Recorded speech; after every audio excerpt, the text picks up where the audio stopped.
Hey, so this is Lee Patterson. I'm Chief Pilot, Geotechnical Engineer at Stantec in Dunedin. We do a whole bunch of stuff with our new drone, and this is an interesting example. We've recently been flying Ridgeline for the Met Service here south of Dunedin, who are considering putting a new tower to assess radar rain. And for the radar, they need to have an unobstructed view perfectly horizontally so that they can look at backscatter from rain particles. So the site that we're looking to develop is approximately here, where the circle is.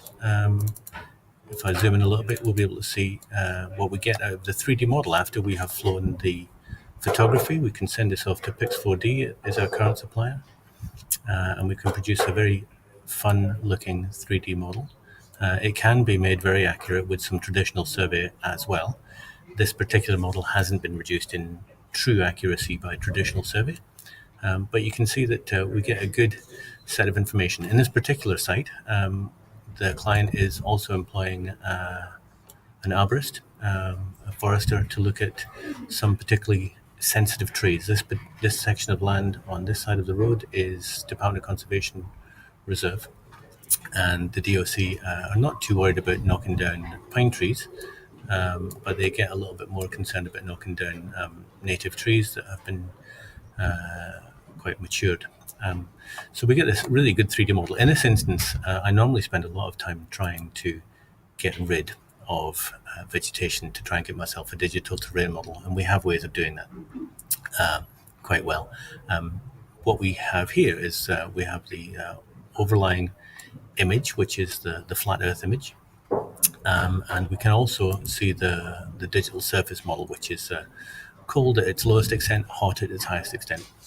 This particular tool was pretty good fun because the client was really worried about treetops. So what we can do is directly in this tool, we can actually just interrogate that area where the height of the treetops is above the height of the tower. So the tower is in this area over here, and you can see that we're starting to get some of the treetops shown.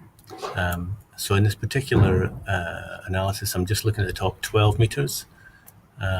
And if we pan around, you can see that there are some very, very decent hotspots where trees are going to be taller than we would like them to be. So I can be even more circumspect, although it becomes less visible because the dots become smaller. But you can see how there are some trees that are going to be a problem. And I think even if we go down the road, we can see other coppices of trees that we need to deal with, and one or two that are very high. The problem being, if the radar is occluded in that direction, it will lose a wedge of information behind that tree. So really the intent is to put the tower high enough so that servicing the trees isn't a problem, or identify those trees that we can hack down if we need to. And hopefully none of those trees are the native trees.